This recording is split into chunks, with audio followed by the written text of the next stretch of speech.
Okay, good evening and welcome to the East Lyme Board of Selectmen meeting for June 21st, 2023. Will everyone please rise and join us in the Pledge of Allegiance, led by Mr. Salerno, who chaired our committee. Commission. I pledge allegiance to the flag of the United States of America and to the republic for which it stands, one nation, under God, indivisible, with liberty and justice for all.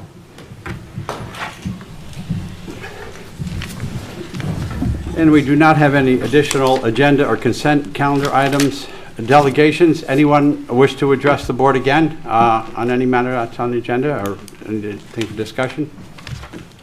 Okay, seeing none, we'll go on with the approval of the minutes of the, first of all, the June 7th, 2023 regular meeting. Okay, move to approve the regular meeting minutes of June 7th, 2023 as submitted. Is there a second? Second. Any comments? All those in favor signify by saying aye. Aye. Opposed? Abstentions? It carries unanimously. And the June 13th special meeting. Move to approve the special meeting minutes of June 13th, 2023 as submitted. Is there a second? Second. Any comments? All those in favor signify by saying aye. Aye. Opposed? Abstentions? It carries unanimously. Moving on to the consent agenda.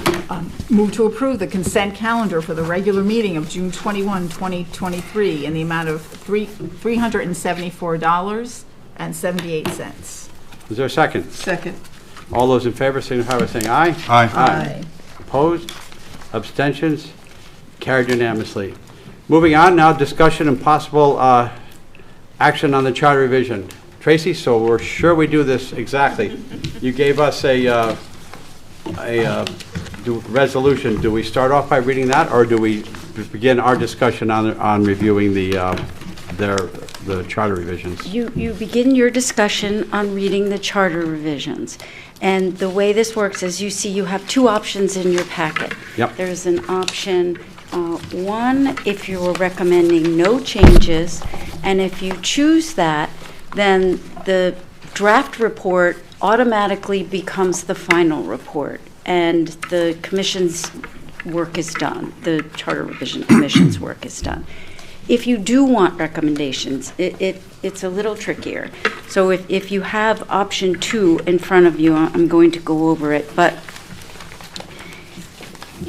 the statute requires that if you're making recommendations that you must confer with the commission, but you have to come up with specific recommendations that we will write down what those recommendations are of what you want changed. And then, as you know, after this portion of the meeting is over, the Charter Review Commission will go into the other room and discuss your recommendations and maybe come up with a final report tonight, maybe not. But so you should first discuss them among these changes among yourselves. That can be very brief. If you have questions for the commission members, you're certainly permitted to ask them those questions. But the conferral period only begins once you have recommendations. So the way the motion reads is, it is resolved that the East Lyme Board of Selectmen recommends to the charter revision that it consider changing the following proposed charter amendments as set forth in the Charter Revision Commission's June report. And then further resolved that you are going to request that they confer with you over your recommendations. Do you have any questions? No, I think we're good. My plan then is to go by the recommended changes, beginning with charge 1 and go through all of them. Once we get to non-substantive ones, I think those will be a little easier, but these are the ones here. The first one, which is the one that has been, the 3 comments that were made tonight, all the comments made at the public hearing for the charter revision, they're on the June 6th, involved the same concern.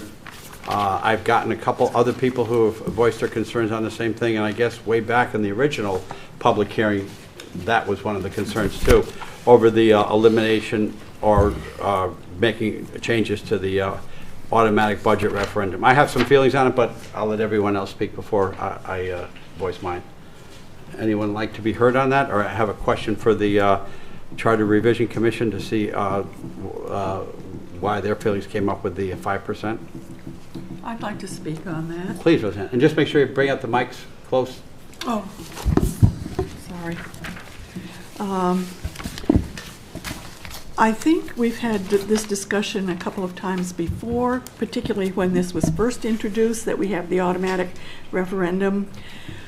Considering tonight's turnout for a public hearing on something of this magnitude, if the public just is not aware. I've had people speak to me individually, but the public generally doesn't know.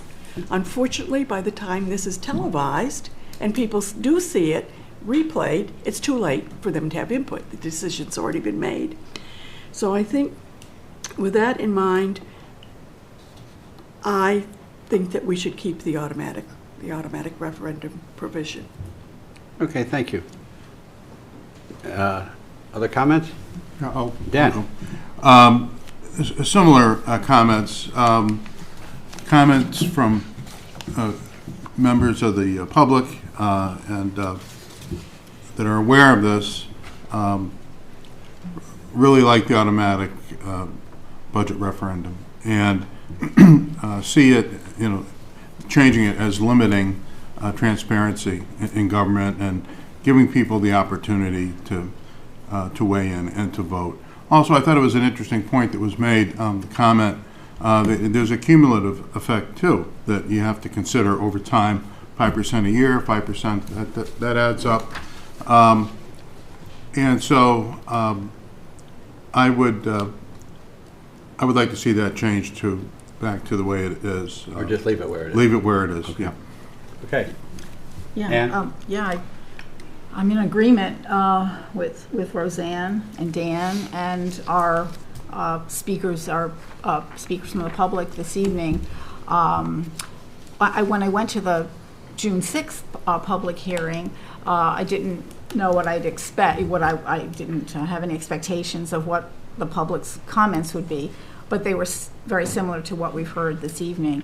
And I thought about it because, previously, from a sort of administrative side, we heard about the lack of voter turnout from time to time, the cost of having the referendum, and these are legitimate concerns, but I don't think they rise to the level of, taking away a now privilege, if you would like to call it right, to vote for the budget.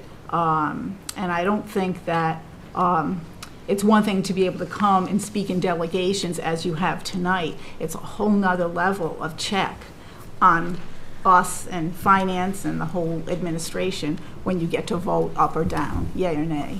So I'm really in favor of that, and I would say you'd have to have some extraordinary circumstance to take that away. So that's where I'm at. Ann? I'm going to reiterate what other people said. I'm concerned because if, we had a $80 million budget last year, it's going up to $86 million. So it's an increase of, 5.8 million. And I think that people need a right to say yay or nay. And even if only a few people show up, I think that's still important that they have the right to show up and voice their opinion. I think kind of one of the problems is that people don't know about these referendums, and I know we make an effort to put it out there to the public, but it's still something that I think we need to figure out a better way to advertise this and publicize it to the public. But I do think that they should have the right to vote. Thank you. And I loved this was, I know, a healthy discussion amongst the charter revision, especially going through the whole process. I was at most of your meetings, and it was a very difficult thing to come forward to. But like every item that is on there that you considered, you did a lot of work on this. The thing, and I know how do you come up with 5%? Because then is that a target for the town budget? Okay, if we can get it under 5%, we don't have to go to referendum. And in that case, we have to make someone get signatures. Or even if it's 2.5%, you have that figure there to shoot at. And last year, we had, it was a modest tax increase. Only 4.5% of the people, registered voters, voted in that. But that was over 700 people. We don't get 700 people to a town meeting. This year was up a little bit more of a tax increase. It was up to 10%. That's far more than we'd ever see at a town meeting.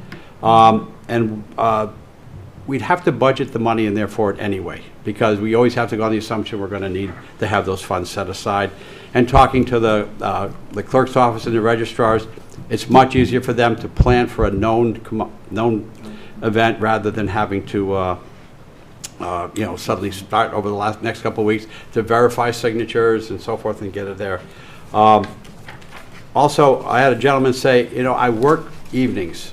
I can't make a town meeting, but I can find 5 minutes in a 12-hour voting period to get to the community center to vote.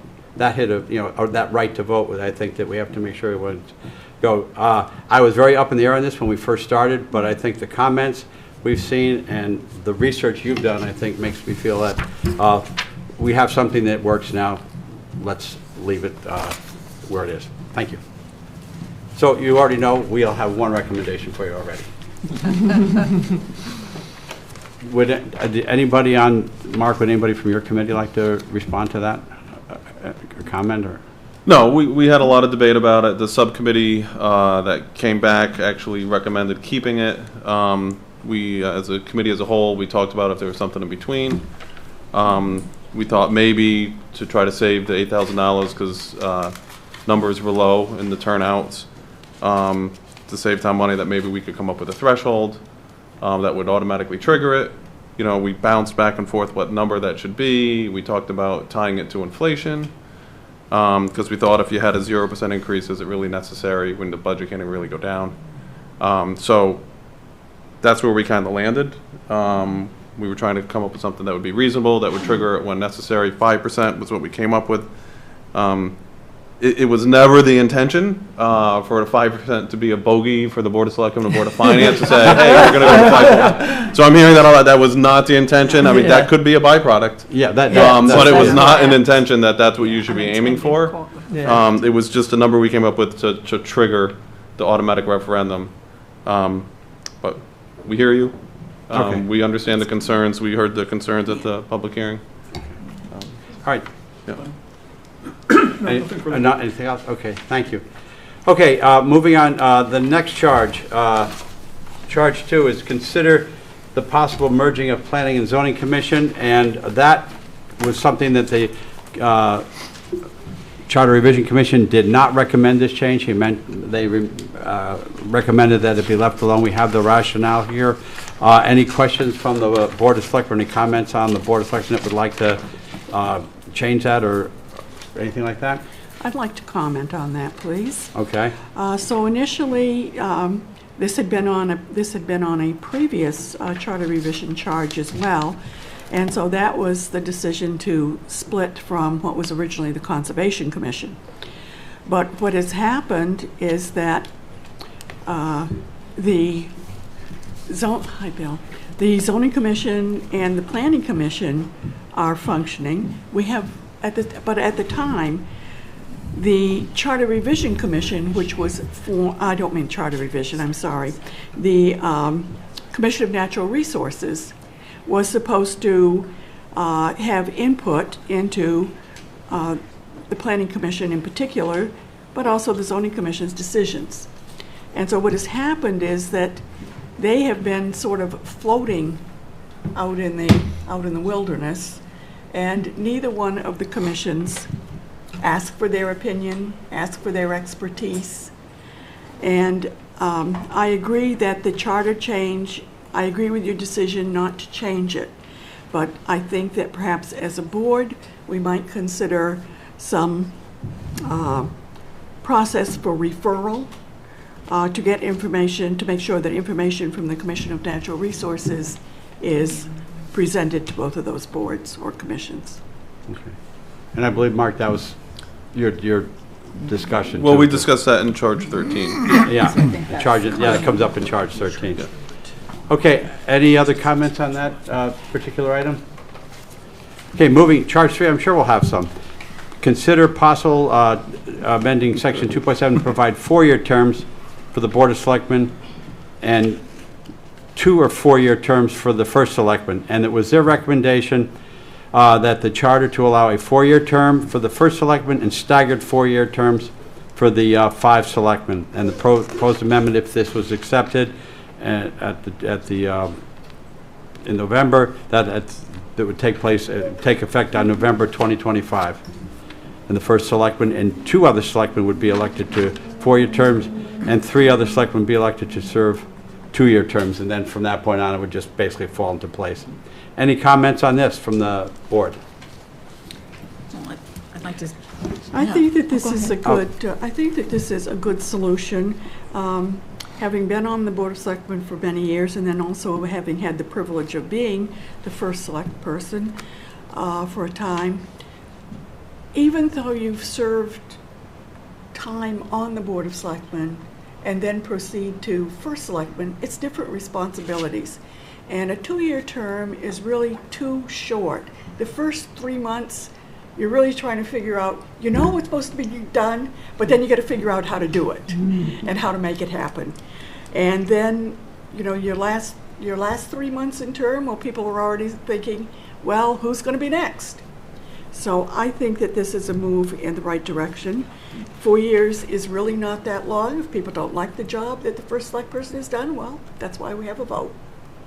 So I think this is a good move forward. Okay. Dan, you want to go? We'll just I go just, down. I agree with their recommendation. You know, they make a lot of good points, and you just start getting into the job and really planning some strategy to get something done, and then next thing you know, you're trying to organize for an election again, and that takes away your energy and the ability to think down the road and see the bigger picture. So I think the 4-year term makes a lot of sense, and I like the idea of staggering it on the board as well. So I support the recommendation. Okay. Ann? Yeah, I see both sides to the issue, and I can, you know, I feel like I can make an argument for the 2 years versus the 4 years. You know, legislative bodies requiring to come up with policy, you know, at the state level, federal level, and local level Board of Selectmen tend to be 2-year terms. So it doesn't bother me so much, and I can see advantages for even sometimes for candidate recruitment, even though I see your argument to the contrary. So what I'd like to just see is put this out there and see what the public says with their voting this fall. I see it, in my mind, it's kind of 50-50, but maybe 60-40, but it's definitely something that should, you know, that is worthwhile to get a town vote on. So that's my thing. Ann? Yes, I agree with this. I think that, you know, Washington first selectman, it seems like you get into office and then you're doing the budget for a few months, and then all of a sudden you have to start campaigning, and you know, you're kind of in this cycle where then it's harder to get things done that you want to get done. So I agree with that. My only concern, I guess, would be whether there would be like term limits as to how many times the first selectman can run. You know, I think, you know, if you're there 8 years, I think that's more than enough time. You do 2 terms, you know, for the first selectman. That's my only other recommendation. Other than that, I am in agreement with the charge. Okay. Bill? No, I'm in agreement with the recommendation. I think 2-year terms, as been stated, you're just getting up to speed, like the rationale says. If you're first selectman, you're trying to put policies in place. It takes a long time with the different government organizations that we interface with, and going through things like the budget cycle, you've got to go through it a couple times to really get familiar with what the whole process. So I think 2 years is inefficient. It doesn't really give people enough time to get up to speed. And like's been said, you're worried about campaigning for your next term, and I'm in favor of the resolution or the suggestion. Okay. I also am in favor of it, and I think, you know, here again, Mark and Jeff, you know, with your background, you remember what it was like every 2 years. Yep. You know, and I noticed that too when I was on the Board of Selectmen. When I was on the Board of Ed, it was every 4 years. And it's a little bit different than, okay, I have some ideas and so forth like that, but I know I don't have to start gearing up 9 months into it, because basically as soon as the state or federal elections over in November, you're up, now it's our turn again going through it. You know, that did not figure into my decision at all. You know, I've been pretty specific as to why I'm not running for re-election.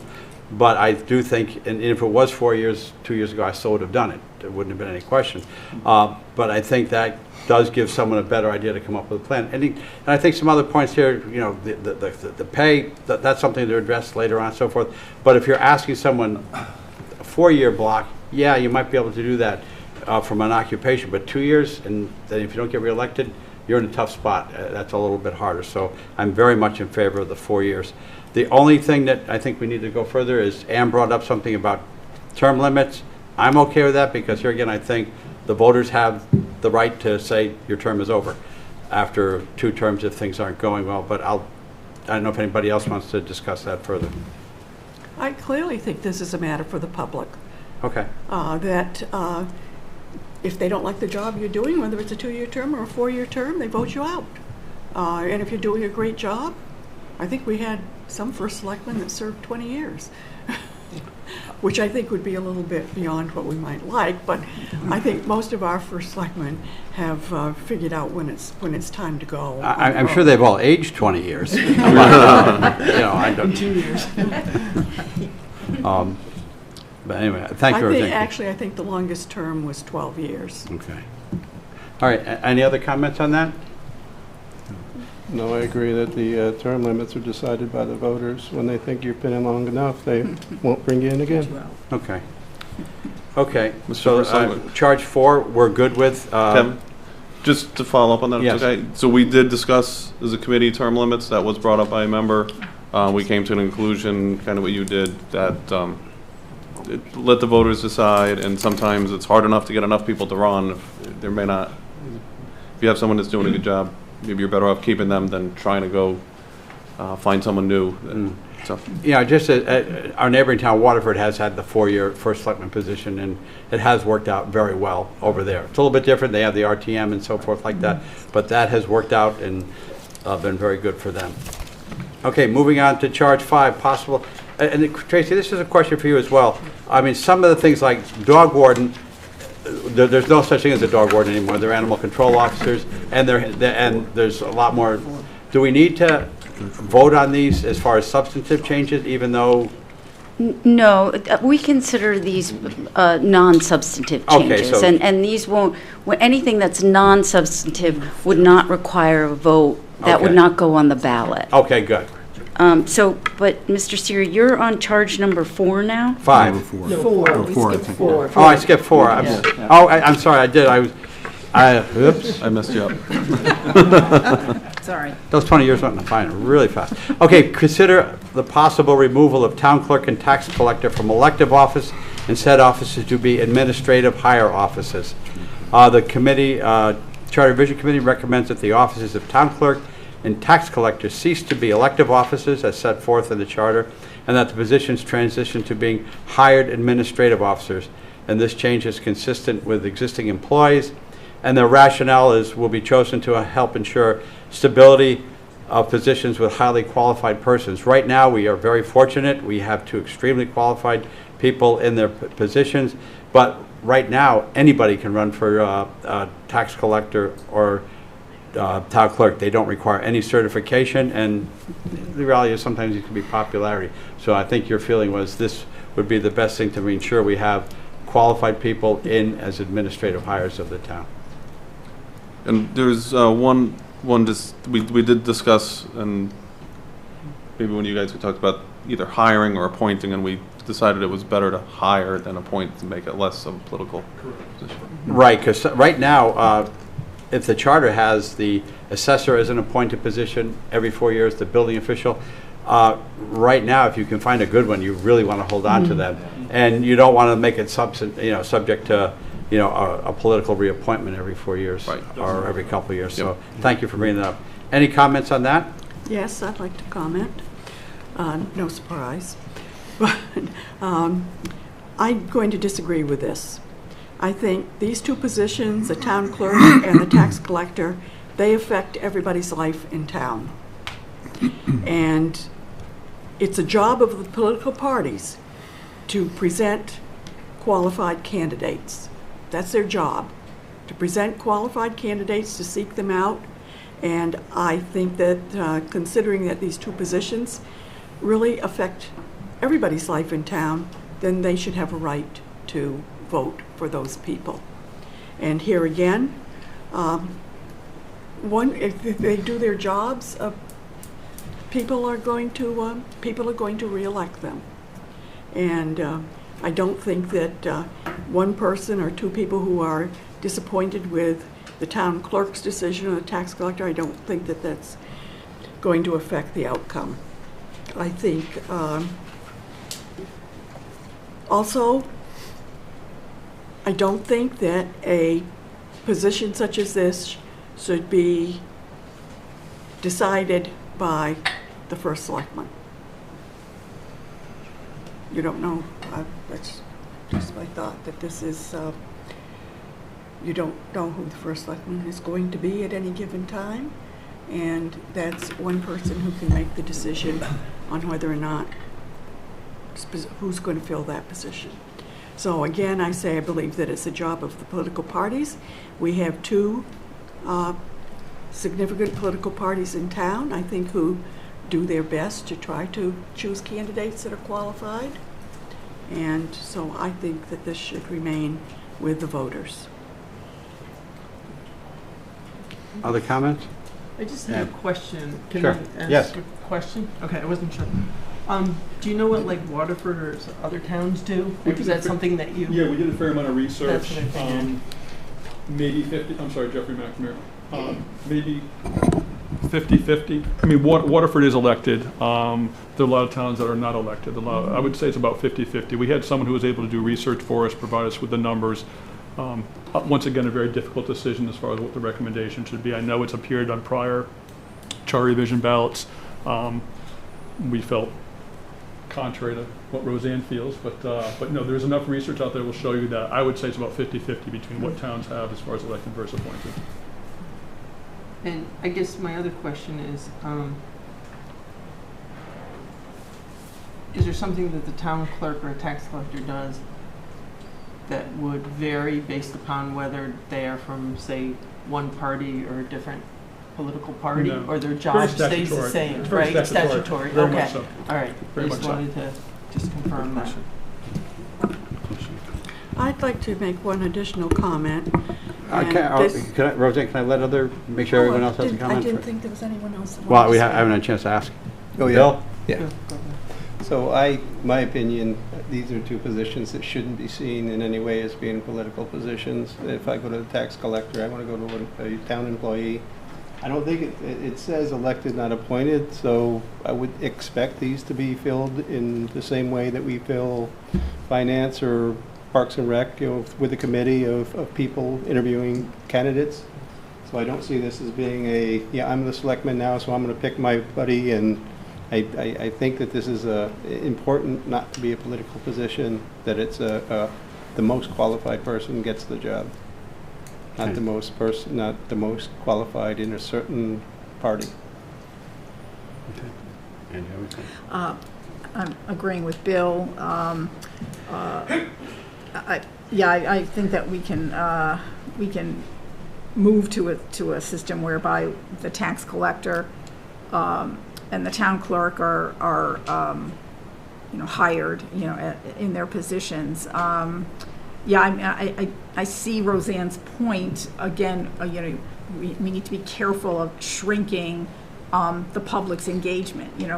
They're not choosing the town clerk or the tax collector. However, to me, the overriding rationale was that you really, when they're running, because you're not required to show or to have certain certifications when you're running, that, to me, the better system would be to hire. And then you've got to show the goods, you're right, that you have the certifications necessary. So that was the overriding point in my head. Danielle, I think. Just, I support the recommendation. I think the point is well taken that, both those positions are controlled statutorily, and there isn't a lot of room for who you like or who you don't like when you're collecting taxes or recording documents. But the other part of that is that there are a lot of technicalities to both of those positions, and the experience that you gain over time is very important. And I know myself, a lot of times I'll talk to the town clerk and say, "Hi, well, how, you know, give me some ideas on how you've seen this handled on a deed or recording something," and that experience is quite valuable, and it's appreciated by practitioners, I'm sure, and the public as well. So I think to take politics out of it and get the most qualified person for both of those positions is very important, and you want that experience to build over time, and you lose that if it's a political position. Roseanne, you wanted to speak? We're just going to comment that every right that's taken away from the public contributes to less interest. Thank you. Any other comments? Okay, based on that, we're not going to recommend any changes to that. Moving on to charge 5, now that I've got things right. Possible exemption of residence requirements set forth for appointed officers such as EMD, dog warden, and administrative officers described in 5.3 to 5.7. Those were ones such as the building official, the director of health, which is now Ledgelight, fire marshal, building official, assessor, town council, and the town meeting moderator. So, you know, just basically remove these from there. Tracy, this is where I had the question. Do we need that? Is this considered a substantive change? I would consider this a substantive change. Okay. So I just have a question. Sure. It says on the bottom, it says they want to keep the residency requirement for the town meeting moderator? Yeah, Is that correct? I think it says, yeah. What would be the purpose of keeping, like, the residency requirement for a moderator? Was there any, like... Well, they kind of run a town meeting, so we don't, Yeah. we didn't think you needed to go to the community as a whole to get someone to run a meeting for a town meeting. But the other positions, it seems like you should go get the best qualified person, whether they live in East Lyme or not. Right. And that person, you know, the town moderator is the face of the meeting, so it's nice to have that as a resident. As a resident, okay. Well, you look to it, like animal control officer right now, you know, such as dog warden, we share it with Waterford, so, you know, it might be not possible to have him as a town resident because, you know, and especially the requirements and the training and certification needed to be an animal control officer right now. It'd be difficult to do that. And director of health is Ledgelight, building official and building inspector and assessor and that right now. None of those are town residents right now, and we have some extremely good people in those positions right now. And, you know, to say now, especially in this real estate market, to say they'd have to be a town resident, that would be really difficult. Other comments? I guess it's my turn again. Okay. I think that they should be town officials. I think they should live in town. I think there should be a residency requirement. First of all, we're beginning to pay, I think, quite good salaries. It would be nice if they helped support our local tax base. Secondly, a lot of business is done informally. You meet people in the grocery store. You meet people, you have children, you meet people out at sporting events. People know you, they tell you things. That doesn't often happen with people that are not town residents. So these people are out, they're in the community, they shop in our grocery stores, they spend money. Somebody who's working until 5 o'clock, 4 o'clock, 4:30 is, and lives in town, isn't going to be driving 3 towns over to buy their groceries. They're going to be shopping in town. So that's it. Other comments? I have a question first, as far as the way this recommends written up. Is what's on page 4 the recommendation, and page 5 starts the rationale? Because it seems like that rationale's down lower. My question goes to, do we really want to put in here the Director of Health is now legislate? I mean, that's today, but it's going to be at least 10 years before this is revised, and do we know that the Director of Health is going to continue to be legislate? So it just, administratively, that just seems like that's out of place. Does it appear, Bill, in the body of the charter as amended, like in the red? Well, that's what I'm asking. Does Okay. page 5 become the rationale, and that sentence isn't going to actually go into the charter? I don't recall.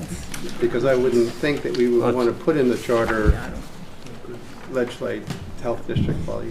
No, you know, here again, the state has pretty much, except for large cities now, everybody's in a regional health district. The exceptions that Hartford, New Haven, you know, they're too big and so forth like that. But legislate, and then when you get up into the Norwich area, I forget what the name of that one is, and then you have Chatham, which is a Colchester. I So understand that today that's what it is, right? But 4 years from now, they may merge, and they may find that we're going to merge with Norwich, and we're going to be covered by, Right. you know, Bob's health district. So, It just seemed to me that to identify an individual or an organization in that one sentence is inconsistent with the rest of the document. let's take a look at the writing in red and see if. And where is that? So, Exhibit A. Page and what? Page 14, okay, thank you. 13 or 14? 14? I don't Have it? Oh, I'm I sorry. know I have it in here, but I'm not going to try to Yeah. find that Here. one sentence. So is it not there? It's just removing those. Page 15 as well, where it says Director of Health 5.4, you see it's been removed. you know, instead of I'd be happy to help with that if Yeah, you'd Tracy, like if me you- to, Mr. First Selectman. yeah. It eliminates that position of Director of Public Health. And so certainly, if we leave Ledge Light, the Board of Selectmen would have to appoint a person to fill that role, because according to state statute, you have to have a public health official.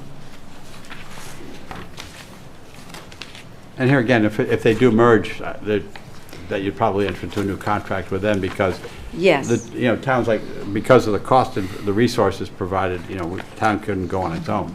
This doesn't limit you, it just takes it out entirely. So Ledge Light is not going in this charter. So that's in That's the right. recommendations, I mean, that's in the rationale section.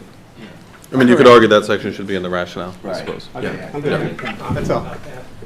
I think that Jay, could you just make sure that that's turned on and you're speaking to the mic? There's the little button. No, on the side. It's hard to, you really have to stick your, yeah. sorry about that. I think the problem here is that the recommendations are just recommendations. The actual changes to the charter are what's in red. So it's two different documents, and I don't want to get confused on any of these issues. You know, the recommendation is yes, we agree, or no, we disagree with the charge, but the actual effect on the charter is in the second section, you know, later on in the packet. Okay. I think that's a good point, if I could be heard on that briefly. So the state statute requires that the commission come up with a draft report for you. And in that draft report, they make recommendations, and they must give the rationale for the recommendations. But the meat of this, the real changes and what the voters will be voting on, is in the proposed charter that you receive. And that, all the track changes are in there of what's being eliminated and what's being added.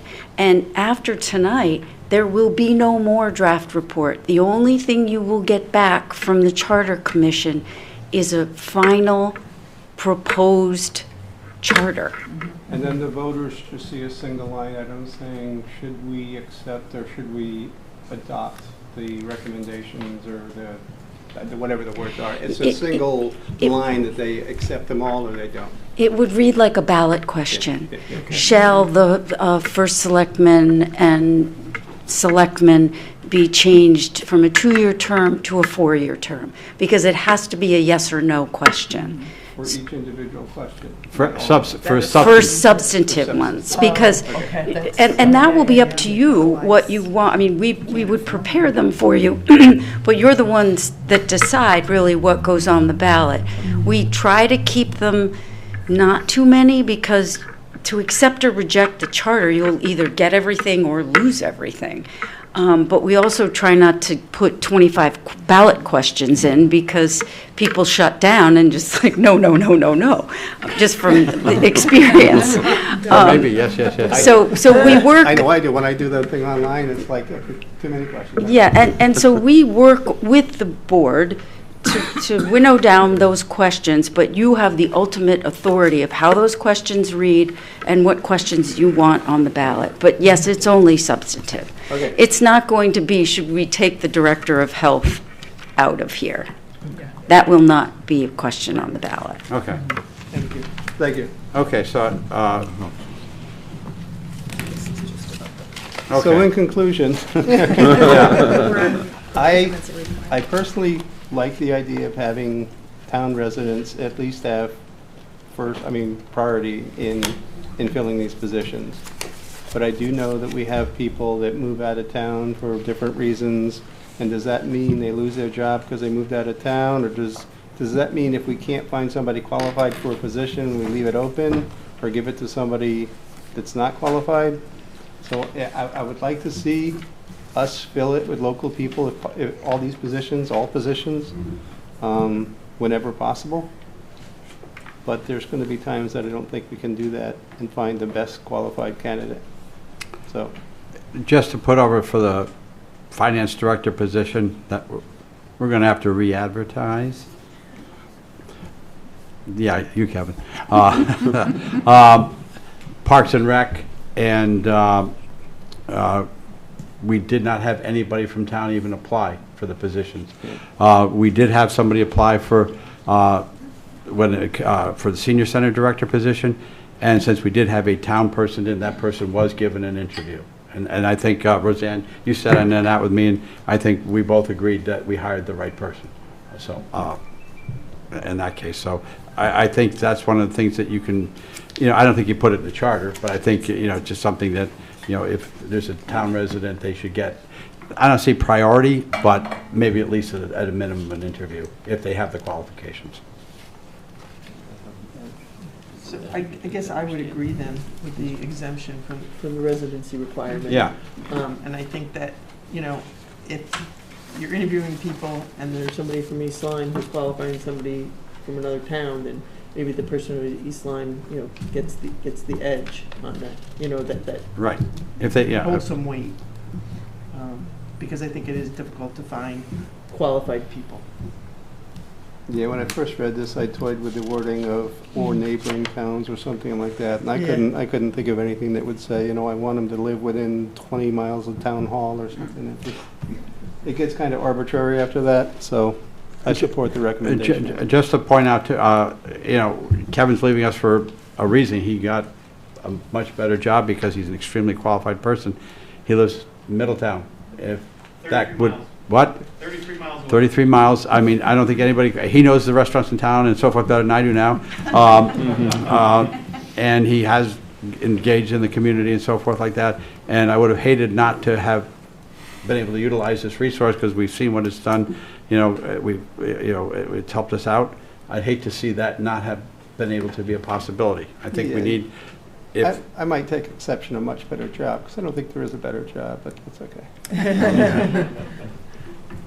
So I agree with the recommendation for this charge, and I think we've discussed the issue of residents having some sort of a not preferential treatment, but some sort of an interview, maybe but those types of issues, I think there's a whole set of issues that are really administrative that come out of this, and that is one of them, for example. So we won't belabor the point. I think it's a good recommendation. okay. Okay, that was 6. That was Outside. I know what it was. Mr. Siri, Yes, did we have a clause previously no, that said that if you could be hired, but you would be expected to move to town within 6 months? no, a couple, that was in a couple of contracts for the for the police chief and so forth like that, but that's no longer in that contract. Okay. And, Well, go ahead. no, that's just it. And in regards to the comment about the cost of living in this town, I don't think it's any more expensive than any other quality town in this state. So, Okay. get what you pay for. Okay. Moving on to charge 6, the eliminate references to constables and special constables in the charter. Right? Let's debate this one. Done. Yeah, again, controversial. Trace, do we have to have this one in there? Because they don't even exist anymore. Do we have to vote on that since they don't even exist? Again, this is not substantive, but you would have to approve of this change. Okay. I mean- Because remember, what you're receiving back is a brand-new charter. Okay, but does this question have to go on the ballot? No, no, Okay, good, no, no. good. That's the question I have.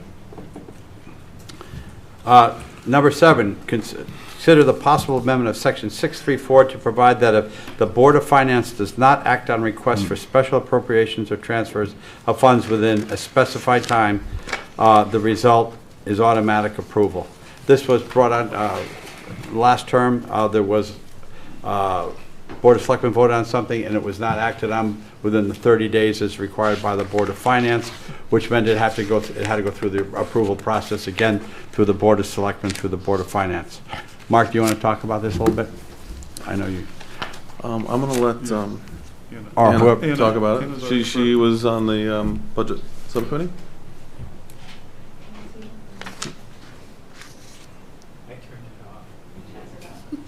Anna, you've done this enough. Plenty of times.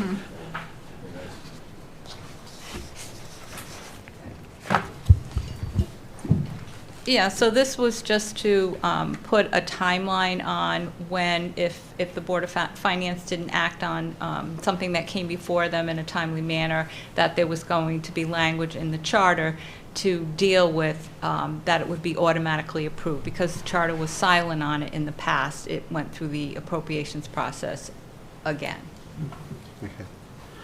Any, I have a Ann, question. please. So if, let's say the Board of Selectmen does it and it's getting near that time, could the Board of Finance then have like a special meeting to just address that one issue? If, Well, yeah, you that's, know. of course, that happens, special meetings happen all the Okay. time. This was just, you know, Yeah. for whatever reason, it didn't get acted on, and it had to we had to go through the process all over again. So this would eliminate that Okay, I just want occurring to make in sure the future. public understands that there is another recourse if they want to actually address it, if the Board of Finance wants to. Right, yeah, it can't be like the Board of Selectmen, hey, then they don't have a meeting next month, now's the time to do it. Yeah, well, yeah. Yeah, I just type of wanted to thing. make sure we're Because they clear. always have the, Yeah. special meeting to kind of, Yeah, so. exactly. Any other comments on that? I just noticed in the language on page 19, which is section now 6.354, I'm not sure of that, but in any event, it's in red in that upper paragraph. This is a little picky, but there's the word "and" that appears where it says, "The Board of Selectmen shall act on such requests within 10 days of the earlier of notice of approval of such request by the Board of Finance," that is, they've acted on it. And should that be or? Should it be or? Is it an or situation? It's like they've either acted, or if they haven't acted, then the expiration of 30 days from the date of receipt. Is that, am I missing? Oh, I see what, yeah. Where Yeah, is the okay, 6.3 on page 19, the third line up, notice of approval of such request by the Board of Finance or expiration, because if you were getting the request by the Board of Finance, 30 days wouldn't have expired, is that what you're Right, saying? yeah. Yeah, I see what you mean. Does that make sense? I thought it was the earlier of notice of approval and expiration of 30 days. I guess it's because it starts with that earlier of, and I want, maybe I wanted a different clause in there, but. Yeah. Okay. Tracy, you see what we're talking about, right? Yeah.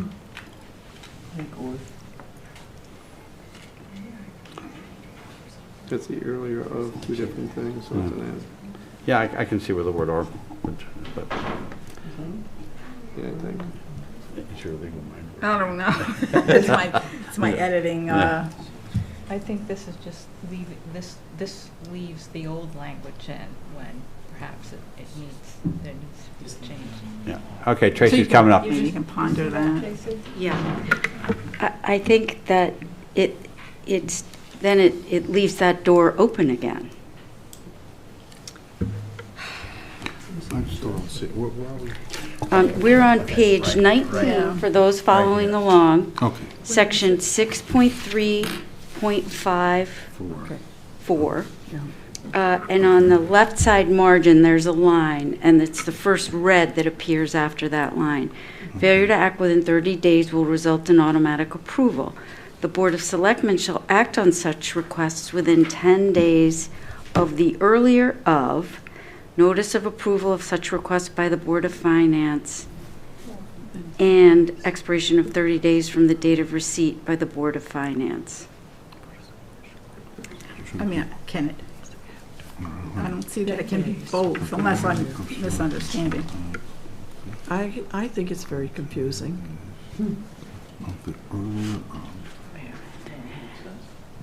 So I think Anna, do you agree with me that if it were an or, Ms. Johnson, if it were an or, that it would read the same way?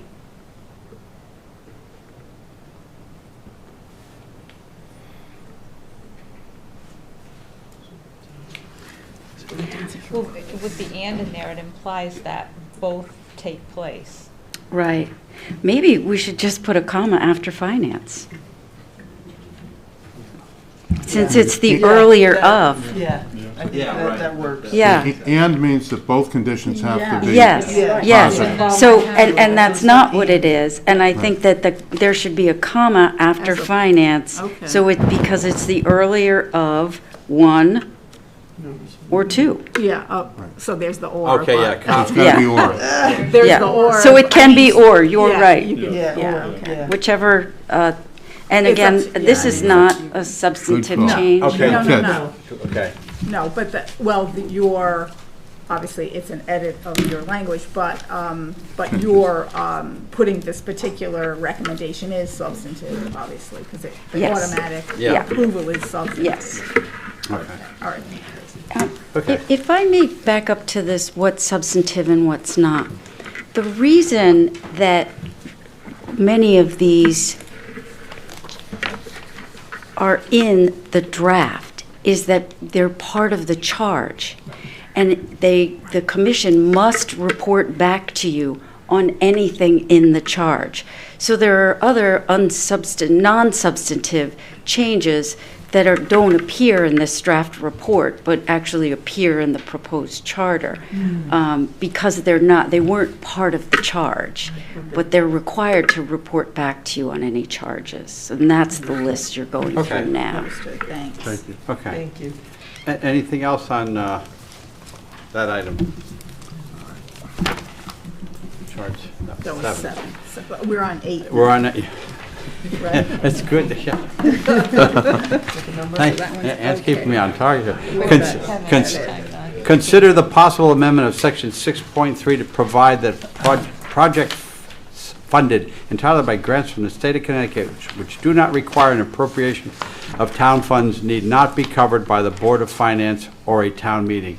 Right now, and we've talked about this, we have multiple approvals of things that, and this is, granted, it is tax money, but it's not from our money, it's not from our town budget, it's money we receive. We get grants on a regular basis, and these are not grants where, we're accepting money that, we're going to absorb costs as time goes on. These are grants that we receive on a regular basis or totally funded, so, and that way, rather than, here again, spend the money on having to advertise it or post it in the paper, and fortunately, Gene Cushman doesn't charge us, but he could charge us $500 for a town moderator fee. He doesn't, so we're trying to look at ways to accept money that we get that are not tax dollars, without having to spend tax dollars to get it, which is what we do right now.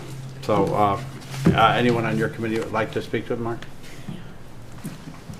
Anyone here? Anna, Okay. Barry? No? Any Okay. comments up here? Ann? Yeah, I have a question. I guess I just want to clarify for the public.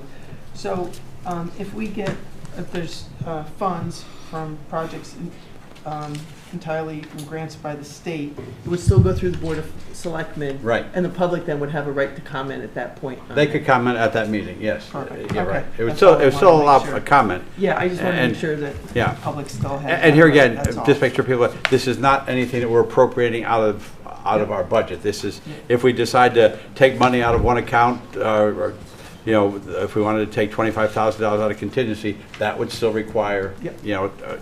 or depending upon the threshold. Anyway, so, any other comments on that? Can I make a quick comment? Yes, Dr. Ginsburg. As we went through this, we were very careful to exclude grants that would require additional funds later on in the operating budget. And I want to be sure that that's in the, in the records, because we want the public to be able to vote on that kind of stuff. All we're talking about is grants that would not cost the town any additional money either then or later. So, yeah, yes, so to that end, just a thought, it's on page 18 of your Exhibit A. So we talk about 3/4 of the way down that little paragraph, well, let's see, let's just start with the sentence, special appropriations for federal, state, and private grants do not need a special town meeting approval other than in situations in which the acceptance of such grant has a future impact on the operating budget. Do you maybe mean that it has an impact on future operating budget?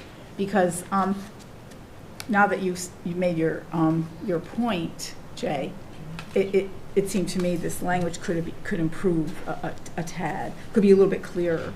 Because your point cleared up, I think, Ann's question and sort of question in my mind, because I kept saying to myself, grants have an impact on the budget all the time. I mean, existing grants, grants that shrink or get bigger or go away, it's all one big pot. So if you're going to have a litmus test here, then I thought maybe a little, just from what you said, maybe a little clarity on that, just a thought. Yeah, I would bow to what Tracy says, but Right. it makes sense. And then my other thought on this language was just, and I see that you gave an example, but I almost felt as though the example was superfluous, because if this language was clearer, or your litmus test was clearer, you wouldn't need an example. Because I just felt like an example was a little out of place in the charter. Yeah, just a thought. So are you saying, just for clarification, you're saying in which the acceptance of such grant has an impact on the future operating budget? So take out future and change it, move it to? It's more that a grant would have an impact. Yeah, so I know, it's a hard, But yeah. do you see what I'm saying? Yes, Are you yes. saying take future from here and put it before operating? Do you know what I mean? guess. See, I struggle with this. You gotta move because- future. Yeah, that's what I'm saying. If that's one, To the future. one Would that make possible sense? solution, I Has don't an know. impact on Future, future operating on the budget. Yeah, has an impact, has Right. an impact on future operating So- budgets. So you gotta Or move Bill. that. And then remove the example, correct? Yeah, I think remove the example. I agree. And remove the example. Yeah, Okay, we have all these attorneys agreeing with this here. Unfortunately, the engineer's not going to. Right, that's good, Because that's good. We had a Boolean test before, so you were good on that one. For me, to me, it feels like anytime we get a grant, it's going to have an effect on the operating budget.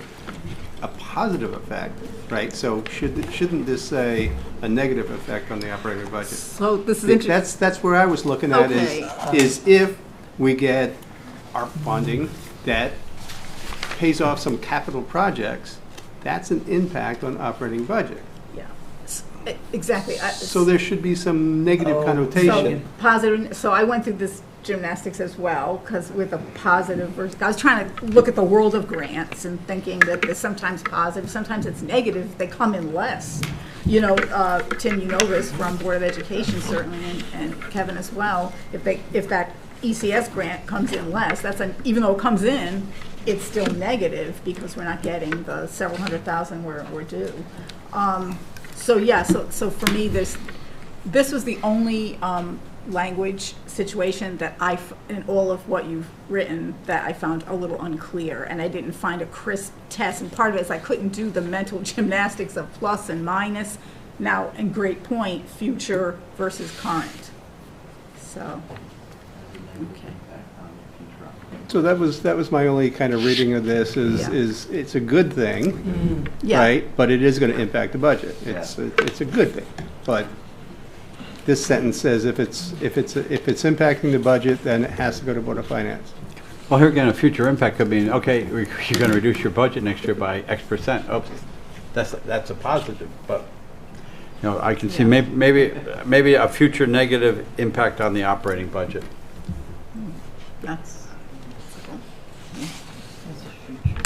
And that would be an example. Would that be like a higher police officer? You know, it's 100% the first year, 75, 50, and then it goes down to 5 years down the road. You're paying the full cost of it. Right. Yeah. But, I mean, Ann, I think, had a good point as far as, do we need an example in a charter? So, I mean, I think that's something we should discuss as well, because we don't do that, I don't believe, any other places. No. So I'm not sure we want to have an example I in think our that was a charter. mistake. Okay, good. Problem solved. In fact, I'm certain it was a mistake. Okay, the example's gone. Okay. And how, do we want to have that go to, the grant has a negative And I didn't like impact on future, on a future operating budget? And I didn't like the word negative, because negative, if it went down, right, if the future budget went down, that's a negative impact. So I struggle with the wording. I'm not an English I know. major. No, I know. I'm not a lawyer. Thank you. So you get my point. Yes. I don't know how to document it. How about we just has an impact on the future operating budget, just leave it at that. But here again, How about adverse? adverse. There you go. Adverse, like I that. thought of that word too. Yes, Yeah. adverse. Thank you, Mr. Lawrence. Yes. But, you know, the brainwaves It has are, that it has an adverse impact On future operating on budget. a future operating budget. Okay.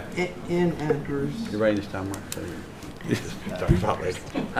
Was that the answer in Wordle today? Yeah, no, it wasn't. No, I got one from, my son was doing it the other day, and I told him what the word was, and he was not pleased with me. All right. Okay, we got rid of the Okay, and they get rid of the example. example. Example's good for us, but, you know. Right. Yeah. Okay.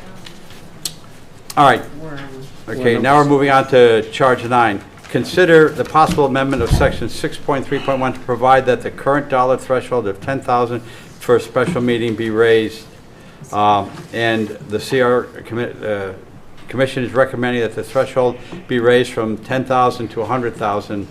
And, and the recommendations are there, as well as the fact that one of the things we did is we looked at when the Commission looked at when it was set at 10,000. And 10,000, when it was set, would be worth 96,000+ right now. So that's where they came up with 100,000. Basically moved it up there. So this where, as future ones come up, you can address it. And I know you wrestled with a whole lot of other, I don't know if you want to talk to that, other solutions as well, but this is what you recommended. Yep. Does anyone have any comments? No. Okay, any comments on that? No. No, I think we've all. Yeah, that was Inflation. pretty smooth. Yeah. Yeah, that's a good. Good rationale. Okay. Charge 10, consideration of possible addition of appointed like an operations officer to assist the first selectman. They did not recommend this revision, figured an operations or chief administrative officer would be something that would be, the first selectman would bring to the Board of Selectmen to make a decision on that outside of the charter, because once it's in there or not in there, you can't do it. If it's there, If it's not there, and I think as Ed O'Connell pointed out to us, if it's something, once it's in the charter, you can't change it, but if it's an ordinance or something like that, you have the ability to change it. Any concerns with that? No. The next one is If you don't mind, we did talk a little bit about town manager that came up, and that came up in some public. We opted, I think, Larry, if you had some, we decided we didn't think it was the time. But it was discussed. Right.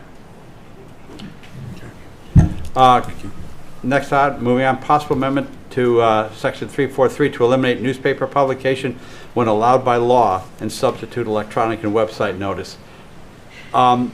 Just so you know, if we have to publish the entire charter in the paper, the charter, and we're not going to have to because Tracy's on the way, but if we did the whole thing, it would be over $9,000. Okay? We're going to be able to do that a lot less. We're going to use someone this intern to help Tracy to do it, and then a much more abridged version will be put in. But I think anytime we can do something electronically on a website or something like that and save the thousands we have to do to put it in the paper would be an easy decision to make. Any other comments? Mark, your commission, anybody on your commission like to speak to that? Dr. Ginsburg. Just a quick mention. I'm getting good with this switch now. Right now, the law still makes us publish it in the newspaper. So this provision would not go into effect unless the state changes their law. Right, and But if it does change, right, you don't have to right, have a charter we don't, revision because commission. if it's not in the Yep. charter, and that's why this, as provided by law, so that we're ready to take advantage of that. So, any That other? bootstraps it into the charter by referencing state law, so you Yes. don't have to make the change. Okay. Next one is, I don't make sure I jump over anything anymore. Okay, consider the possible amendment of section 254 to provide that an appointee to a vacancy in an elective, not appointive, an elective office shall serve the remainder of the term that was filled. This is something that was brought us to by the town clerk. Secretary of the State's office has recommended, has thought this was a good idea too, because it makes it easier to fill vacancies. It makes it a lot more difficult, and you don't want to ever see a mistake on a ballot or something like that. In some towns, this happened and so forth like that. So basically, if there's 2.5 years remaining on a term in an elective office and someone resigns, the person appointed fills the remaining 2.5 years. Currently, what they would do is they'd only fill it to the next general election, which in this case would be 5 months. And that's hard to get someone to do. Wait a minute, I get appointed, and 3 months later I'm running for, so I'm very comfortable with this, but comments? No, I think it's the right thing to do. If somebody's appointed to a position for 5 months, they're going to probably not put as much effort into it. They're not going to be up to speed yet. It's going to take a while for a number of different reasons to fill out the vacancy. Seems like the right thing to do. Yeah, I agree. Okay. Agreed. Yeah, agree. Okay, excellent. Charge 13, consider reinstating the Conservation Commission, which will be comprised of members of both the Inland Wetlands Agency and the Commission for the Conservation of Natural Resources. And the CRC did not recommend the reinstatement of the Conservation Commission. Mark, I'll let you talk to this because you had a whole lot more discussion on this with your rationale, or whoever was most involved on the commission. Yeah. So basically, we do not recommend with the reinstatement of it. There were some issues that came up. Roseanne brought some of those up earlier. We do think those have merit with the referrals to other commissions. We think this could be handled within changing their own bylaws. And it kind of works now, right now, with the planning commission, zoning commissions, they refer to them. Some of it's by statute, but we think that most of the concerns can be alleviated by just having the commissions possibly change their bylaws, accept referrals. A lot of the agencies, they have a little bit of overlap, so it does make sense. But we didn't think it was worth recombining the commissions due to that. Okay. Any questions or comments? Okay, hearing none. Then we have B was other substantive revisions recommended by the commission. And one was the section regarding real estate. Right now, any real estate in excess of purchase in excess of $10,000 must go to whole approval process.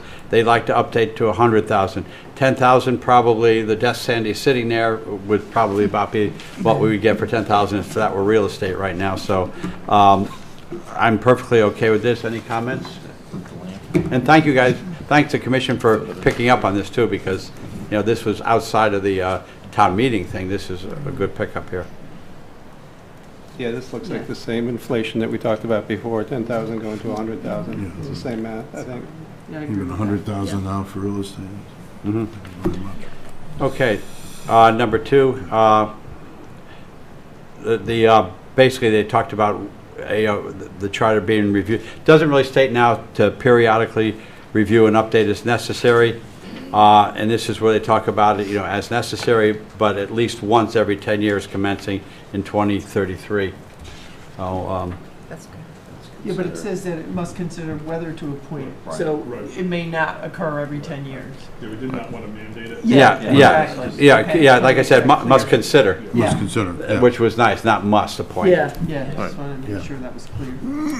That's important. Okay, no concerns there. Moving on, for non-substantive revisions, we have the first one entitled Nomenclature Regarding Gender-Neutral Terms. Any comments on that or observations? And here again, town council did a really good job on researching that and finding out that, what was required by law right now, and this does make provisions for if the law changes, which I thought was really good. And the language here is very similar to what Waterford did. Right. And was it, what was the other town? Guilford? Madison. Madison. Madison. And Yeah. the state law does not allow us to change the name, Board of Selectmen, right now. So this is what we thought was reasonable. And we kind of practice this right now, I think, but it just puts it in writing. This is just another example of, we gave them a charge, and they went well above and beyond us to make sure they took things into considerations that, not that we didn't think about, but we've looked into. So really good job there. Number two is basically a purpose. What is the purpose of the charter? Is just a very simple statement, is to advance effectiveness and efficiency in town governance. I did have and I see the purpose is well stated. I just had a little bit of editing on that. I think the section 1.4 is the way that's titled. It says effect of charter. What page are you I'm on page 2 of Exhibit A, about midway on that page. Page 9. And there's a title to the section, as there is for all sections, and that one is effect of charter, existing law and ordinances. So basically, without your addition, this paragraph tells us what happens to existing laws and ordinances and what is the authority, basically, of the charter, right? So I thought one way of dealing with this is, and yours is more purpose as opposed to authority and effect. So I thought maybe you could title the section Authority and Purpose of Charter, and then your phrase, then you could just start it as it does now. The charter shall be the organic law of the town in the administration of its local affairs and shall serve to advance the effectiveness and efficiency of town governance. So you kind of cover your topics without starting with, and you're consistent with your title. Is that, I don't know how you all feel about that. I'm perfectly fine with the way it is, but, I missed a little bit of what you're suggesting, but I'll wait until the rest of the selectmen are Okay. finished. Other comments on it? Kind of similar. You looking for it, Dan? No, I'm just trying to think. So you're basically saying 1.5 should be purpose, and then just take those two sentences and put it down there. sentences. 1.4. Yeah, I mean, Oh, changing the title 1.4. yes, change that title to read authority and purpose of charter. And that covers its effect on existing laws and ordinances, and it incorporates your purpose clause or sentence or part of your sentence. So you were saying take out that first sentence? Take out the first sentence for a moment, Yep. Incorporate it. and then Move it to the incorporate it second into the sentence. next sentence. This Take charter the shall be second the organic law of the town in the administration of its local affairs and shall serve to advance the effectiveness and efficiency of town governance. You wanted to emphasize some purpose in this document now. The way the clause is titled and is read, it's really directed to the authority of the charter. That is, that it's the organic law of the town, granted by the state. Just a thought. Yeah. Okay. Yeah. I'm good with that. I'm okay with Yeah, I'm good with what you changed. That reads better. Yeah. Let's get yours approved. Barry gave me the thumbs up. Okay. All right, the increasing of the threshold, the next number 3, that we've already talked about that. It was the real estate.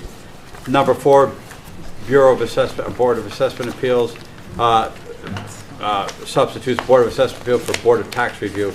Obviously, that's not the case. And there's a lot of areas, assessor authority to settle certain appeals. That was recommended by the assessor as well as town attorney. They met and thought that was the best approach. Number 6, appointed and elected boards and officers. Here again, an ordinance basically took care of that. Yeah. And here again, abolishing Flood and Erosion Control Board, Economic Development Commission, and Redevelopment Agency. Section 8.4, basically charter residency requirements for appointed boards and commissions. 4.6, revised to effect removal of the appointed officers. Here again, constables, out of existence, become hired positions, assessor, fire marshal, tree warden, and so forth. 5.1, remove the 4-year term for administrative officers, because right now, we're technically supposed to reappoint the building official, assessor, and that every 4 years.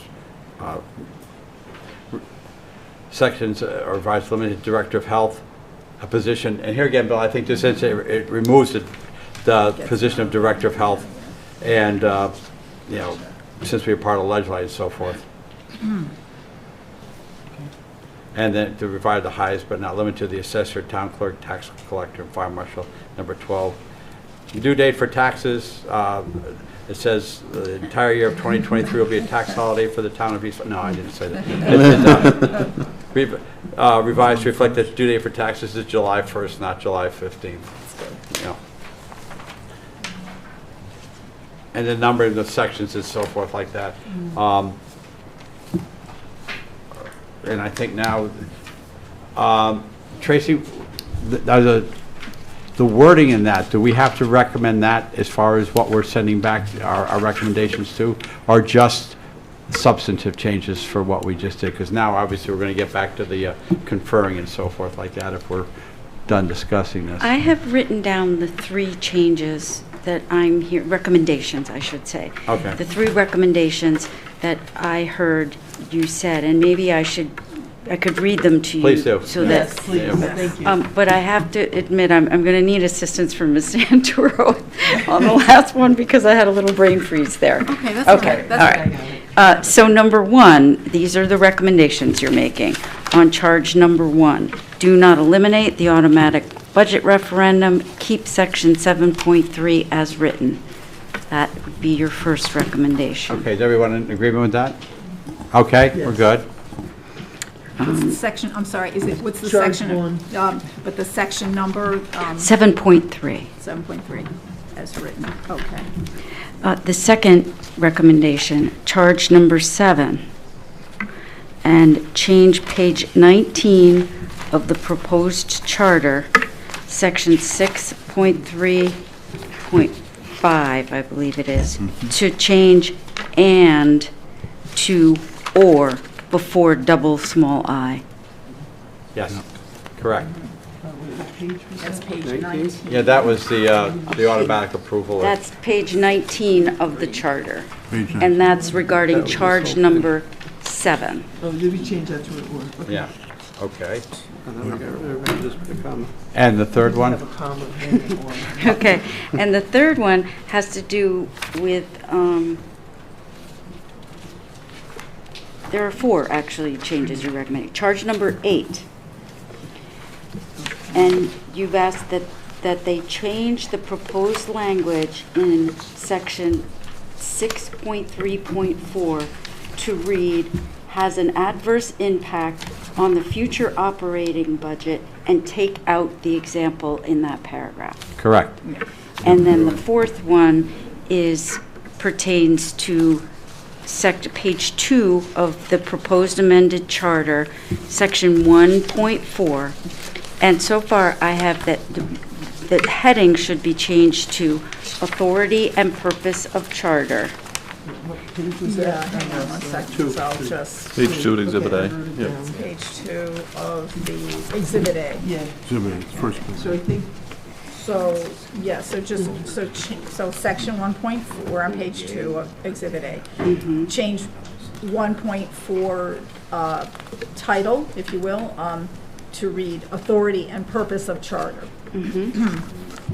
And the first sentence would read, this charter shall be the organic law of the town in the administration of its local affairs, and shall serve to advance the effectiveness and efficiency of town governance, period.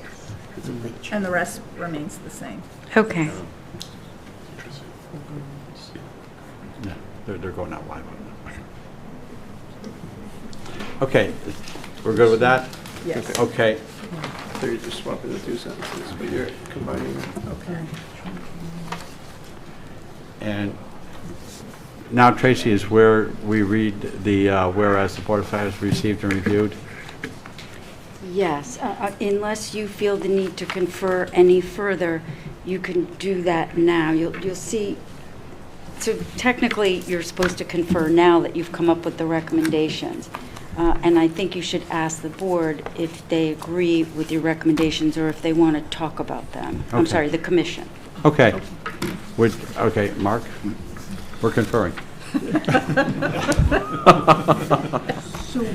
can I ask a question? So- Please, hold on, let Sorry, Ann just a Yep. quick question, like charge number 3, when we said to change it to provide 4-year terms of selectmen and 2 to 4-year terms of first selectman, and we agreed with that, is that something then that has to be changed then, or? No, like, we how does we this agreed direct- with them. we No, agreed- and that'll So if we be, agree with you, then it's okay, then we don't, yeah. okay. The only thing All that right. they have to go back to do is stuff that we asked them to change around a little bit. Perfect, okay, that's, I was just trying to get it. And those are the 4 items we just, We just. Reviewed. Okay, Yeah. yeah, that's what I was just getting Yeah. confused. Yeah. Okay, But it'll take an extra couple Right, minutes now. and Yeah, maybe I can just, so this is a question or whatever. So, that charge number 3 is probably the biggest change in the whole thing now. I mean, in terms of the magnitude. Is it appropriate to have it all combined as one question on the ballot?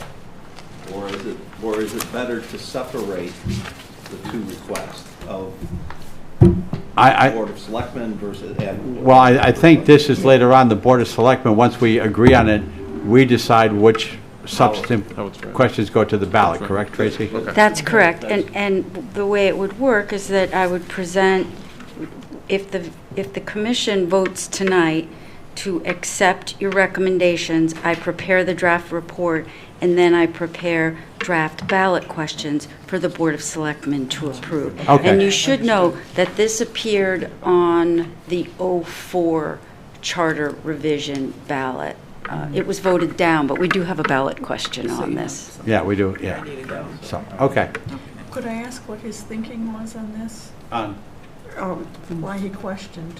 It's a big, I'm just, again, speaking as a voter or whatever, walk into the ballot and look at it and say, whoa, that's a big change. That's 2 big changes locked together. I'm not sure about that. If you made the ballot read, discuss about the first selectman's term, And then the second part, on the Board of Selectmen, then. Oh, you people make it two separate, make it two oh, separate okay. requests. No, I agree. Okay. It might, people Or an A might and a say, B. well, let's see, I'm gonna make, president of the United States 4 years, you know, Yeah, yeah, yeah. legislative body, 2 years, you know. Yeah, yeah, I yeah. kind of Break it down. Yeah. Yeah, or it's like an A or a B or something. Actually, Salem does 2 years for the first selectman, but 4 years for the board. Anyway, that was the question. But we don't have to make that decision No. tonight. That'll be No, down no, we got the road, time. and we'll get No, but that's a good point to bring up. suggested language from. Really good point. I would agree with that.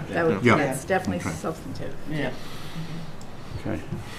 You asked us if we had any comments? Yes. Or were you guys done discussion? No, now it's for you, we're conferring with you to see what your feelings are. It's our turn, guys. Our recommendation. All right, so, are there any comments from anyone here? I appreciate the dialogue we've had tonight. I think it's really good. Perspective, because obviously we've had, Mark did a wonderful job as chairman. We had subcommittees that each were in charge of 3 or 4 questions. Then we would meet afterwards and collectively make some decisions. So it's great to get the feedback. And I think, speaking for myself, I welcome the comments and recommendations that we received tonight. Okay. Thank you. Okay. Concur with that, and thank you for your participation. Some of you came to our meetings and Okay. gave us good feedback, and I know you guys all reported back and you guys discussed, but it was a good process, and we're glad to get this to you in time. Okay. It's a big undertaking. It's Okay. huge and very detailed. Now, do I have Ann read this now for the resolution that we You moved? do, and I don't think she has to reread the recommendations because I've just read them, but certainly you're welcome to. I think I'll, to save time, I think we can just read the Sure, resolution and the. Yes. Yeah, I have. Oh, you have one I too? think- Yeah, I think. Oh, that's this right, is too. it. Okay. Okay. Resolution recommending changes in the draft report of the Charter Revision Commission and requesting that the Charter Revision Commission confer with the Board of Selectmen concerning such recommendations. Whereas, East Lyme Board of Selectmen has received and reviewed the June 6, 2023 draft report submitted by the East Lyme Charter Revision Commission, and whereas the Board of Selectmen has held a public hearing on the draft report and has considered the comments made at said hearing, it is resolved that the East Lyme Board of Selectmen hereby recommends to the Charter Revision Commission that it consider changing the following proposed charter amendments as set forth in the Charter Revision Commission's June 6, 2023 draft report. And those proposed changes have been outlined by Attorney Collins. Further resolved that the Board of Selectmen hereby requests the East Lyme Charter Revision Commission confer with the Board of Selectmen regarding its recommendations, amend the proposed charter amendments in accordance with the recommendations, or reject such recommendations, and make its final report to the Board of Selectmen within 30 days after receiving such recommendations. Is there a second? Second. Seconded by Dan. Comments? All those in favor signify by saying aye. Aye. Opposed? Abstentions? Carried unanimously. Mark, and to everybody, I've attended a lot of your meetings. I can't say enough positives about the manner in which you all did your job and took the charges very seriously and painstakingly researched everything. You made our job a whole lot easier. I mean, just the questions we had were more, clarification than, any issues. And you brought up some good points that we did not even send to you. So thank all of you very much for everything you've done. And you're almost done? Yeah. One more meeting.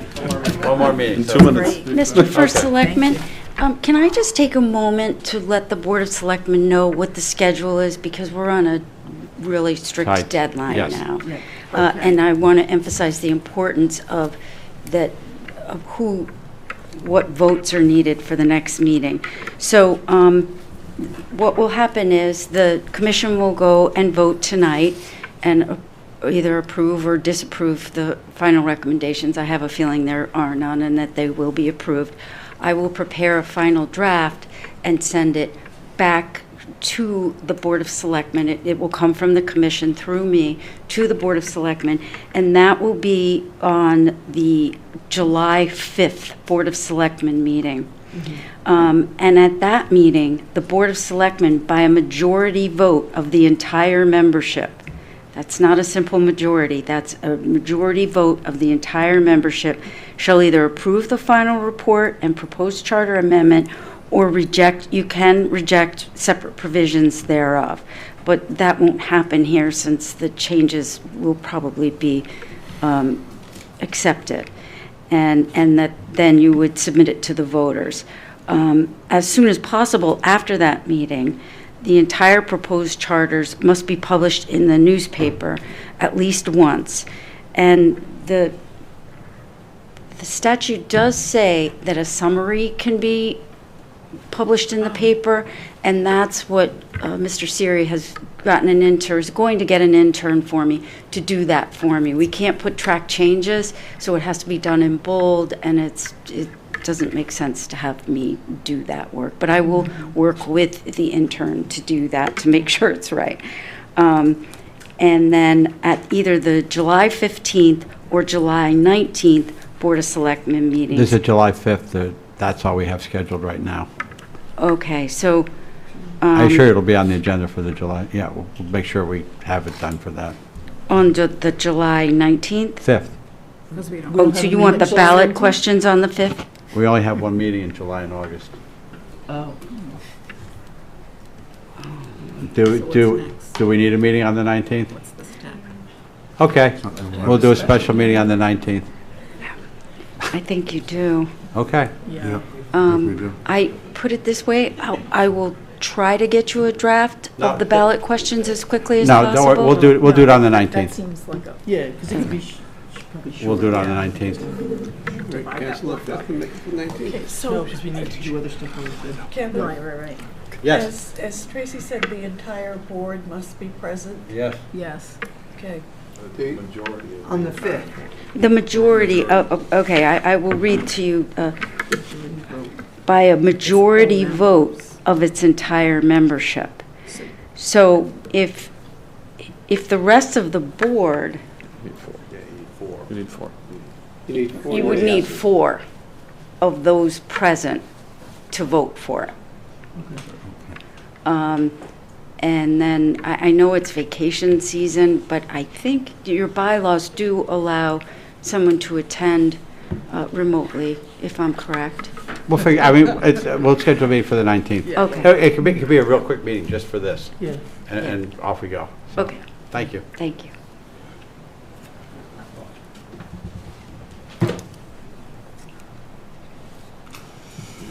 Okay, if not, we'll take a couple-minute break to let you, Did you call the vote? huh? Did you call the vote? Are we good? Yeah. We already voted on, And we're good. we're Okay. good. So we're gonna, You go across the hall. so we're gonna quietly leave.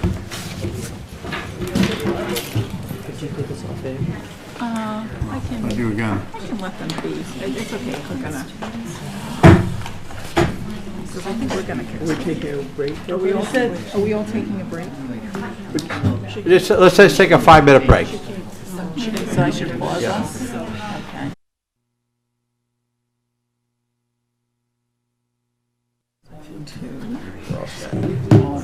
Okay, welcome back. We're here to, before we go on to the call for a special meeting, unfortunately, our scholarship winner from the Board of Selectmen was a little bit late getting here, but she's here now. We want to recognize Isabella Benoit. Isabella, if you'd like to come up to the podium, congratulations, and a little bit about your background and where you're going to be going to further your education. Hi, my name's Isabella Benoit, and I'm this year's recipient for the Board of Selectmen Government Studies Scholarship. It is an honor to have been chosen to speak with you all today.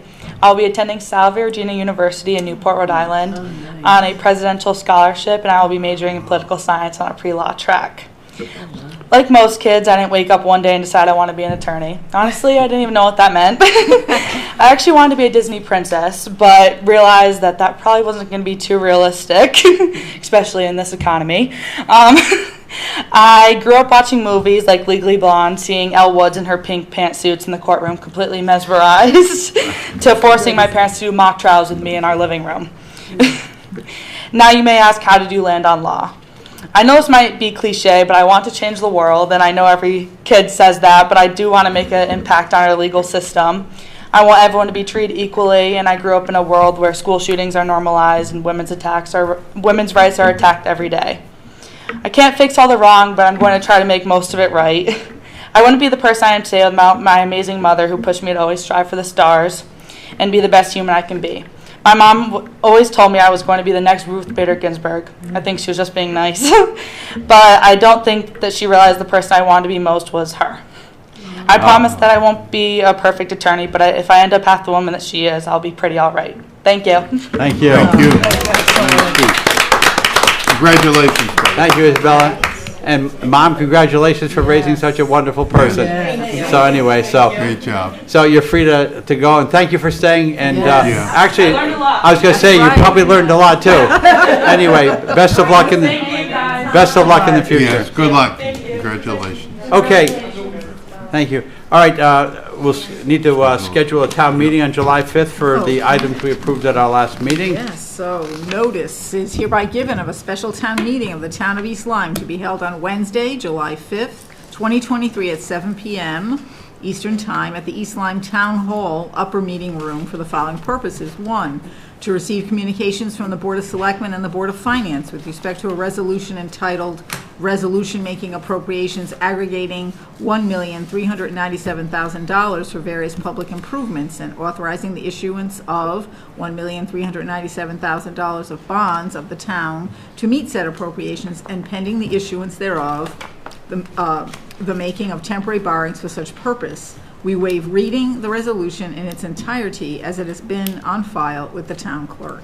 2, to consider and act upon a resolution entitled Resolution Making Appropriations Aggregating $1,397,000 for various public improvements and authorizing the issuance of $1,397,000 bonds of the town to meet said appropriations and pending the issuance thereof, the making of temporary borrowings for such purpose. Okay, I'll let Dan do 3 and 4, so Thank you can you. catch your breath, because I Thank you. gave him my motions, and then you can go back to 5 and 6. Okay. Dan?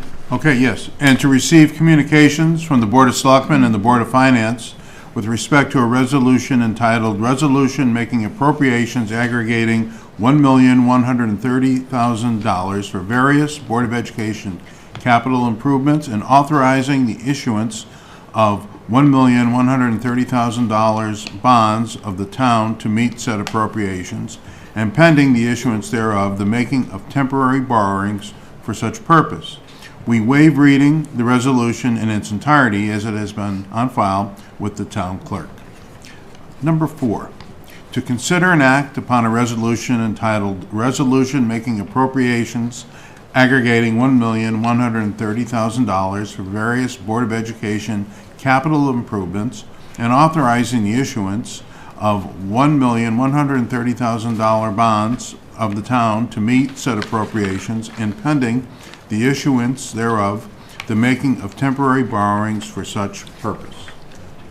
6. Okay. And then back to Dan for 7 and 8. Great. Number 5, to receive communications from the Board of Selectmen and the Board of Finance with respect to a resolution entitled A Resolution Making Appropriations Aggregating $2 million for the construction of modifications, upgrades, and improvements to the East Lyme water treatment plant projects and authorizing the issuance of $2 million bonds of the town to meet said appropriations and pending the issuance thereof, the making of temporary borrowings for such purpose.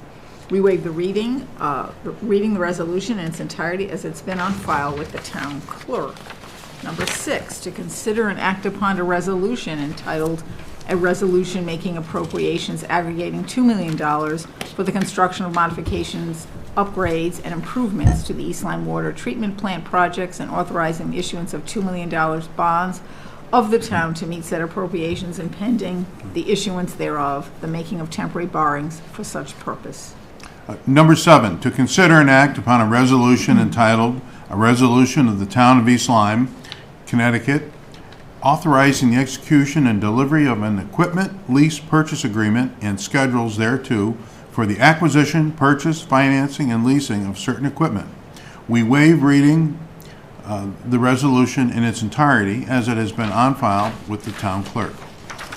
Number 8, to consider and act upon a motion to transfer $32,286 from the town contingency account 0101202000500 to HVAC pump replacement account number 3270300500005 to allow us to replace the air handler at the ELCC. 9, to consider and act upon a motion to transfer $20,000 from town contingency account 0101-120-200-300 to PWD upgrade HVAC FSB account 8570-007-700-701 to be able to finish the HVAC renovations project at the Field Services Building. And 10, to transact any other business proper to come before the meeting. Copies of the proposed bond resolutions are on file and open to public inspection at the office of the town clerk. Dated at East Lyme, Connecticut, this 21st day of June 2023, East Lyme Board of Selectmen. Is there a second? Second. Second. All those in favor signify by saying aye. Aye. Opposed? Abstentions? Carries unanimously. Okay. Going back to the, since we have an executive session and we have people to meet with us regarding that, is there any problem with dispensing with the ex officios tonight so we can move on with that? No problem. No problem? Same thing with the selectmen's report. Kevin, no comment, communications. Kevin, you don't have any public comment. So I'll entertain a motion to move into executive session and also to include Attorney Mark Block and Attorney Amanda Sisley in that motion too. Oh, okay, I'm sorry, say again, you wanted to? Include, yeah, move into executive session and also to include Attorney Mark Block and Attorney Amanda Sisley Okay. in that motion. Amanda Sisley, okay. Move to enter into executive session for the purpose of discussing real estate matters, East Lyme Land Trust, Oswegatchie Hills / Hathaway Farms property. The board, and including attorneys Mark Block and Amanda Sisley, entered into executive session at 8:25 p.m. You need a second. Is there a second? Second. Seconded. All those in favor signify by saying aye. Aye. Aye. Opposed? We are in executive session. Thank you, Kevin.